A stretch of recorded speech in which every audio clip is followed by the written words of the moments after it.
नमस्कार दोस्तों, स्वागत है आप सभी का आपकी अपनी YouTube channel Shyam class study में। साथियों, आज के इस वीडियो में यूपी पुलिस से री एग्जाम में पूछे जाने वाले जीके जीएस के अति महत्वपूर्ण प्रश्नों का प्रतिशत लेकर के आया हूँ।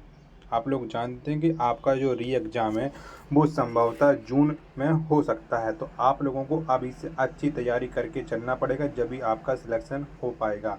सब लोग तैयारी कर रहे हैं और आप लोग ऐसे हो जो तैयारी नहीं कर रहे हो, तो तैयारी कर लीजिएगा, जब भी आपका सिलेक्शन होगा। नहीं तो आप लास्ट टाइम पर पछताते रहोगे कि काश है हमको री एग्जाम के लिए इतना अच्छा मौका मिला था और हमने पढ़ाई नहीं किया है। तो आशा करता हूँ कि आप लोगों को ये क्लास ज़रूर पसंद आएगी और इस वीडियो को आप अपने सभी दोस्तों के पास ज़्यादा से ज़्यादा शेयर कर देना। तो फिर चलिए शुरू करते हैं। तो पहला प्रश्न है आपके सामने, किसी एक देश में मानवाधिकारों को बढ़ावा देने तथा उनकी सुरक्षा और निगरानी करने के लिए प्रशासनिक निकायों द्वारा स्थापित राष्ट्रीय मानवाधिकार संस्थानों का एक वैश्विक तंत्र कौन सा है? तो बताइएगा इसमें इसका राइट आंसर कौन सा हो जाएगा एक का। तो वैश्विक तंत्र ये है राष्ट्रीय मानवाधिकार संस्थाओं के लिए वैश्विक गठबंधन। एक का राइट आंसर है वो ऑप्शन संख्या सी इस प्रश्न का राइट आंसर हो जाएगा। प्रश्न संख्या 2 है आपके सामने कि लोकसभा चुनाव अधिसूचित करने का अधिकार किसे है? तो किसे है?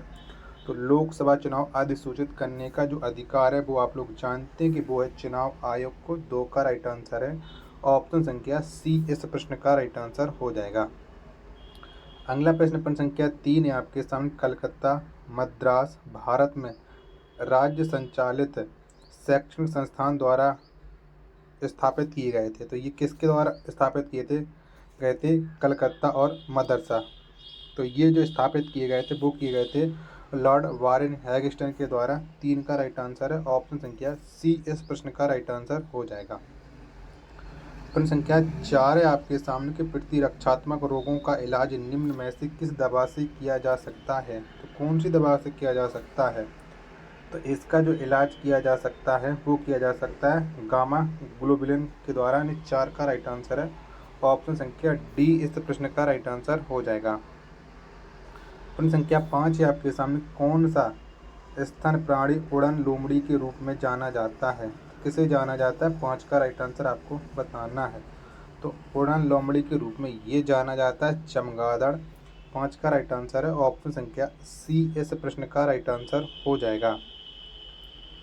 अगला प्रश्न संख्या 6 आपके सामने, केंद्र राज्य संबंधों में सुधार की सिफारिशों के लिए वर्ष 1970 में तमिलनाडु सरकार द्वारा 3 सदस्यीय समिति के प्रमुख के रूप में किसे नियुक्त किया गया था? किसको नियुक्त किया गया था? तो ये नियुक्त किया गया था पीवी राजमन्नार को। 6 का राइट आंसर है ऑप्शन संख्या सी इस प्रश्न का राइट आंसर है हो जाएगा।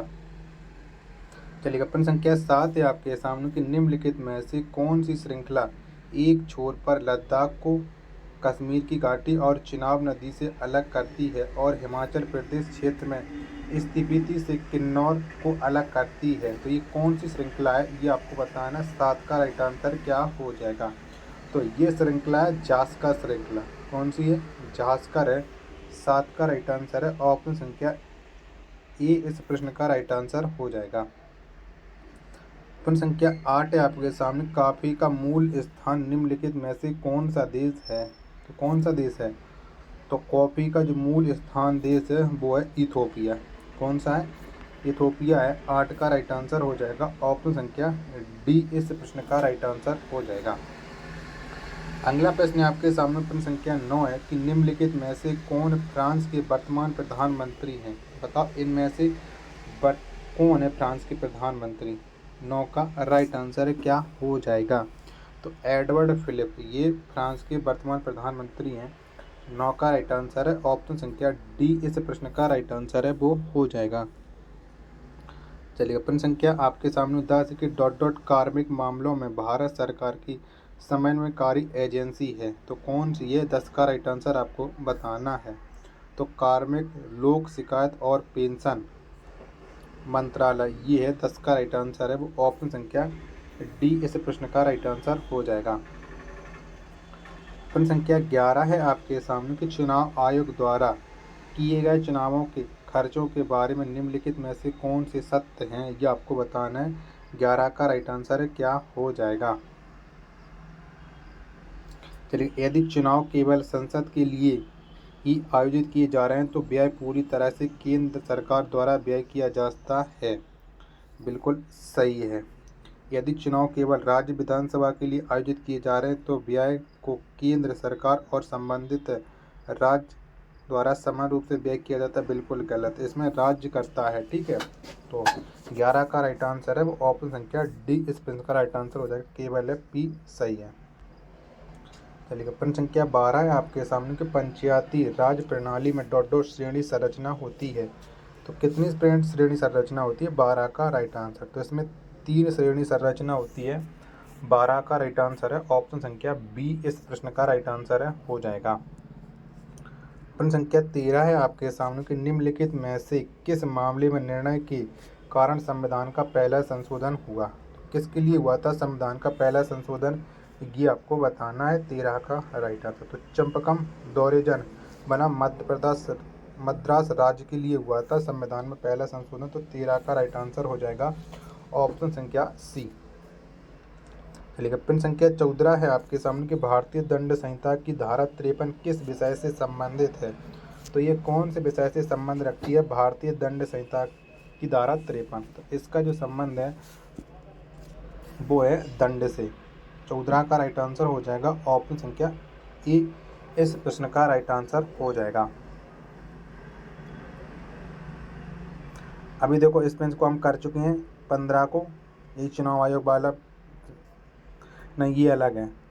लोगों के निर्वाचित प्रतिनिधियों के संबंध में निम्न में से कौन से सत्य हैं ये आपको बताना है। तो यदि किसी प्रतिनिधि के पास आय के ज्ञात स्रोतों से जो कमाई जा सके उसे अधिक संपत्ति पाई जाती है तो उसे अयोग्य घोषित किया जा सकता है। बिल्कुल घोषित किया जा सकता है। चुनाव के दौरान किए गए खर्चों के बारे में चुनाव आयोग को गलत सूचना देने पर प्रतिनिधियों को अयोग्य घोषित किया जा सकता है। बिल्कुल घोषित किया जा सकता है। पी और क्यू दोनों इसके सत्य हैं। तो 15 का राइट आंसर ऑप्शन संख्या डी इस प्रश्न का राइट आंसर हो जाएगा। चलिए, प्रश्न संख्या 16 आपके सामने कि ई रॉकॉम पोर्टल योजना को निम्नलिखित में से किसे प्रदान करने के लिए केंद्र सरकार द्वारा शुरू किया गया था? तो किस लिए किया गया था? तो ये किया गया था डिजिटल प्लेटफॉर्म प्रदान करने के लिए जहां किसान अपने कृषि उत्पादों को नीलामी के माध्यम से बेच सकें। तो इसका राइट आंसर हो जाएगा ऑप्शन संख्या डी। चलिए, प्रश्न संख्या 17 है आपके सामने कि वर्ष 1971 में डिजाइन किए गए डॉट डॉट को आमतौर पर पहला कंप्यूटर वायरस माना जाता है। तो किसे माना जाता है कंप्यूटर का पहला वायरस? तो ये माना जाता है क्रीपर को। किसे? क्रीपर को माना जाता है। 17 का राइट आंसर है ऑप्शन संख्या बी इस प्रश्न का राइट आंसर हो जाएगा। प्रश्न संख्या 18 है आपके सामने कि आर्थिक सहयोग व विकास संगठन का मुख्यालय कहाँ स्थित है? यानी OECD का मुख्यालय कहाँ पर है? तो इसका जो मुख्यालय वो है पेरिस में। कहाँ पर है? पेरिस में है। तो 18 का राइट आंसर है ऑप्शन संख्या ए इस प्रश्न का राइट आंसर वो हो जाएगा। प्रश्न संख्या 19 है आपके सामने कि अंतर्राष्ट्रीय करारों को लागू करने के लिए राज्य सूची में दिए गए विषयों पर संसद द्वारा अधिनियमित कानूनों के उदाहरण निम्नलिखित में से कौन से हैं? ये आपको बताने हैं। तो पी है व्यापार संबंधी बौद्धिक संपदा का अधिकार और अपहरण विरोधी अधिनियम, ये दोनों हैं। तो इसका राइट आंसर हो जाएगा ऑप्शन संख्या डी। प्रश्न संख्या 20 है आपके सामने कि भारत में किसी दूसरे देश के साथ युद्ध घोषणा करने का अधिकार किसके पास है? तो ये जो अधिकार है वो सिर्फ और सिर्फ भारत के राष्ट्रपति के पास है। तो पी किस में? पी है ऑप्शन संख्या ए में। तो 20 का राइट आंसर हो जाएगा ऑप्शन संख्या ए इस प्रश्न का राइट आंसर हो जाएगा। चलिएगा, प्रश्न संख्या 21 है आपके सामने कि जनहित याचिका PIL के संदर्भ में निम्नलिखित में से कौन से सत्य हैं? 21 का आपको बताना है कि 21 का राइट आंसर है वो कौन सा हो जाएगा। पहला है आपके सामने कि एक पोस्ट कार्ड को रिट याचिका के रूप में माना जा सकता है। बिल्कुल माना जा सकता है। जनहित याचिका केवल सर्वोच्च न्यायालय और उच्च न्यायालय में दायर की जा सकती है। बिल्कुल की जा सकती है। तो पी और क्यू दोनों सही हैं। तो सी ऑप्शन इसका राइट आंसर हो जाएगा। प्रश्न संख्या 22 है आपके सामने कि जालसाजी विरोधी व्यापार समझौते को आधिकारिक तौर पर किस देश द्वारा अभिपुष्ट किया गया है। तो किस देश द्वारा किया गया, तो ये अभिपुष्ट किया गया है जापान के द्वारा। 22 का राइट आंसर ऑप्शन संख्या डी इस प्रश्न का राइट आंसर हो जाएगा। प्रश्न संख्या 23 है आपके सामने कि आयकर अधिनियम के तहत स्लैब चलित कर दरों के अलावा किसी व्यक्ति के लिए आयकर पर कौन से अन्य शुल्क लगाए जाते हैं। तो 23 का राइट आंसर बताओ क्या हो जाएगा। तो इस पर जो अन्य शुल्क लगाए जाते हैं वो होते हैं शिक्षा, उपकार तथा माल और सेवा कर यानी GST। 23 का राइट आंसर ऑप्शन संख्या बी इस प्रश्न का राइट आंसर हो जाएगा। प्रश्न संख्या 24 है आपके सामने कि एक इंस्ट्रक्टर या विधि के लिए कोई मान निर्दिष्ट करने के लिए कौन सी कुंजी शब्द का उपयोग किया जाता है। तो इसके लिए उपयोग किया जाता है फाइल का। 24 का आंसर ऑप्शन संख्या बी इस प्रश्न का राइट आंसर हो जाएगा। प्रश्न संख्या 25 है आपके सामने कि नौकरशाही प्रणाली के अंतर्गत कार्य करने वाले लोगों की और उक्तियाँ और सिफारिशें जो फाइलों में लिखी होती हैं और जिनकी वजह से सरकारी गतिविधियाँ सक्रिय होती हैं उन्हें क्या कहा जाता है। तो उन्हें कहते हैं फाइल टिप्पण। 25 का आंसर ऑप्शन संख्या सी इस प्रश्न का राइट आंसर हो जाएगा। प्रश्न संख्या 27 है आपके सामने कि इस यातायात प्रतीक का क्या अर्थ है। बताओ इसका क्या अर्थ हो जाएगा। तो इस यातायात प्रतीक का जो अर्थ है वो होता है रुकिए। क्या रुकिए। 26 का आंसर ऑप्शन संख्या ए इस प्रश्न का राइट आंसर हो जाएगा। प्रश्न संख्या 27 है आपके सामने कि भारत और सिंगापुर के बीच किए गए संयुक्त नौसैनिक अभ्यास को निम्नलिखित में से कौन सा नाम दिया गया। तो इसे नाम दिया गया सिम्बैक्स। 27 का आंसर ऑप्शन संख्या डी इस प्रश्न का राइट आंसर हो जाएगा। प्रश्न संख्या 28 है आपके सामने कि ... एक संवैधानिक निकाय है जिसे अनुसूचित जातियों के शोषण के खिलाफ सुरक्षा उपायों को प्रदान करने और उनके सामाजिक, शैक्षिक, आर्थिक और सांस्कृतिक हितों को बढ़ावा देने और उनकी रक्षा करने के उद्देश्य से स्थापित किया गया है। तो ये किया गया अनुसूचित जाति के लिए राष्ट्रीय आयोग। ऑप्शन संख्या ए इस प्रश्न का राइट आंसर हो जाएगा 28 का। प्रश्न संख्या 29 है आपके सामने कि 30 नवंबर 2017 को भारत के केंद्रीय सतर्कता आयुक्त कौन थे। तो ये थे श्री KV चौधरी। 29 का राइट आंसर है ऑप्शन संख्या बी इस प्रश्न का राइट आंसर हो जाएगा। प्रश्न संख्या 30 है आपके सामने कि स्वच्छ सर्वेक्षण नामक सर्वेक्षण के मुताबिक भारत का सबसे स्वच्छ शहर किस राज्य में स्थित है। तो ये स्थित है मध्य प्रदेश में और उस शहर का नाम है इंदौर।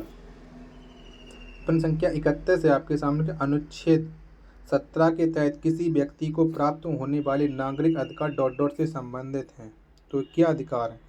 अनुच्छेद 17 के तहत हमको मिलते हैं अस्पृश्यता का उन्मूलन। 31 का आंसर ऑप्शन संख्या डी इसका राइट आंसर हो जाएगा। प्रश्न संख्या 32 है आपके सामने कि निम्नलिखित विकल्पों में से कौन सा देश जैव विविधता से समृद्ध है। तो कौन सा देश है। तो इससे जो समृद्ध देश है वो देश है तंजानिया। 32 का राइट आंसर है ऑप्शन संख्या डी इस प्रश्न का राइट आंसर हो जाएगा। प्रश्न संख्या 33 है आपके सामने कि भारतीय नौसेना की सेवा में तैनात विमान वाहक INS विक्रमादित्य निम्नलिखित में से किस देश से खरीदा गया था।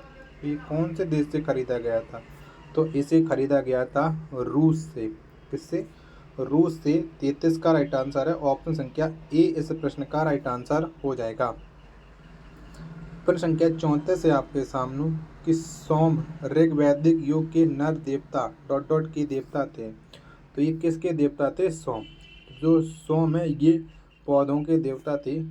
34 का आंसर ऑप्शन संख्या सी इस प्रश्न का राइट आंसर हो जाएगा। चलिएगा प्रश्न संख्या 35 है आपके सामने कि विभिन्न भारतीय राज्यों में भूमि सीमा प्रावधानों के संदर्भ में निम्न में से कौन सा सत्य है। तो आपको बताने कि इनमें से कौन से कथन है जो सत्य है। प्रश्न संख्या 35। तो पश्चिम बंगाल में चाय बागानों और कुक्कुट पालन केंद्रों को भूमि सुधार अधिनियम के प्रतिबंधित से छूट दी गई है। बिल्कुल दी गई है यानी पी है वो करेक्ट हो जाएगा। कानूनी रूप से देश का कोई भी कृषक गुजरात राज्य में कृषि भूमि खरीद सकता है। बिल्कुल खरीद सकता है। चाहे किसी भी राज्य में खरीद सकता है। तो पी और क्यू दोनों सही हैं। 35 का राइट आंसर ऑप्शन संख्या बी हो जाएगा। प्रश्न संख्या 36 है आपके सामने कि विदेशी मुद्रा प्रबंध अधिनियम के तहत भारत में प्रत्यक्ष विदेशी निवेश की शुरुआत करने वाले वित्त मंत्री का नाम बताइए। तो उस वित्त मंत्री का क्या नाम है? तो उनका नाम था FDI की जो शुरुआत की थी वो की थी मनमोहन सिंह ने। 36 का आंसर ऑप्शन संख्या बी। प्रश्न संख्या 37 है आपके सामने के राजनीति निर्देशक सिद्धांतों के अनुसार निम्न में से कौन सा राज्य का दायित्व है? पी है कि ग्रामीण क्षेत्रों में कुटीर उद्योगों को बढ़ावा देना, बिल्कुल सही है। औद्योगिक प्रबंधन में श्रमिकों की भागीदारी, बिल्कुल सही है। यानी पी और क्यू दोनों सही है। 37 का राइट आंसर हो जाएगा ऑप्शन संख्या सी। प्रश्न संख्या 38 है आपके सामने केशवानंद भारती बनाम केरल राज्य के मामले में अदालत ने कितने बहुमत से फैसला दिया था? जबकि संसद के पास व्यापक अधिकार है लेकिन उसे संविधान के मूलभूत तत्वों का मौलिक विशेषताओं को प्रभावहीन करने या नष्ट करने का अधिकार नहीं है। तो बताओ 38 का राइट आंसर क्या हो जाएगा? तो ये हो जाएगा 7 से 6 बहुमत। ऑप्शन संख्या डी है वो इस प्रश्न का राइट आंसर हो जाएगा। प्रश्न संख्या 39 है आपके सामने कि भारतीय संविधान का कौन सा अनुच्छेद नए राज्यों के गठन के विषय में है? तो कौन सा है? तो ये है अनुच्छेद 3। कौन है? अनुच्छेद 3। 39 का आंसर हो जाएगा ऑप्शन संख्या बी। प्रश्न संख्या 40 है आपके सामने कि वर्ष 2017 में निम्न अधिकारों में से किसे मौलिक अधिकार के रूप में मान्य किया गया था? तो किसे मान्य किया गया था? 40 का राइट आंसर। तो ये मान्य किया गया था निजता का अधिकार। ऑप्शन संख्या बी।